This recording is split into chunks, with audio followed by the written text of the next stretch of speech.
Okay, this is an unboxing of a wood glue. Wood glue is a specific glue that actually when it dries it goes colorless. We have an issue with some of the wood in our house. I will show you.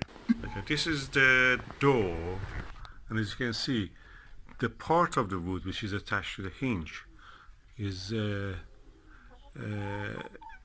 normal, but the whole door has came off, so as you can see I put it back, it goes there.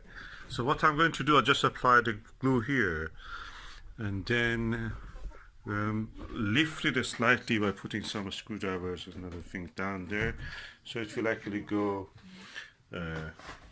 keep it in position, leave it for a while. For keeping it tight I will use some kind of sellotape, probably even, just to strap it around. Let's see what is inside.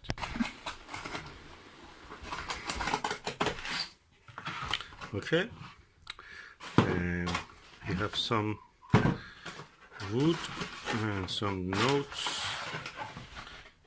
Let me put this aside. This is the wood filler, and this is a Gorilla wood glue. I chose this because it was just available. I was happy with all the things that you had. You can use any glue, it doesn't matter which glue. This glue is good, in Britain is available for us, and we are going to use it here.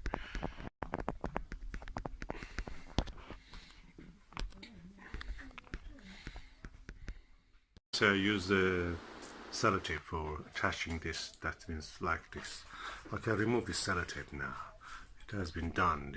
I did it yesterday, and now it's completely dry. Opening the nozzle of this has a neck. You have to actually push this up a little bit, then you can access the inside. In a way it's good because you don't need to make your finger dirty. It's good for ladies if they want to do DIY at home on their own without dependence on others. So, and if you live in a flat that you don't want to make dirt about, don't want to mess up. So let me open it and see how it is. Okay, yeah, as you can see here, the glue is now available. Just push it up and that's it, the glue flows. I'm going to do the rest of it and I will show gradually the result. You can see it's very easy to actually use this wood glue. Just put the nozzle there and that's it. Make sure the way is open and it can flow.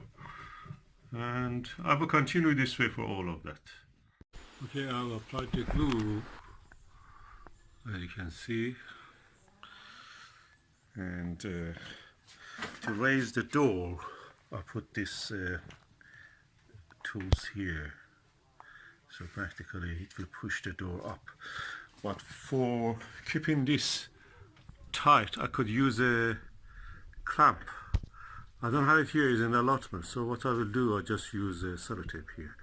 I use one here, then as far as I can go I use them across here also. You can see I've cut the slices of the sellotape, and as you can see here I put them across here from one side to the other, and that way it works like a clamp, pressing things together. That is enough for holding it. I will do from top to bottom as much as I can through the door also.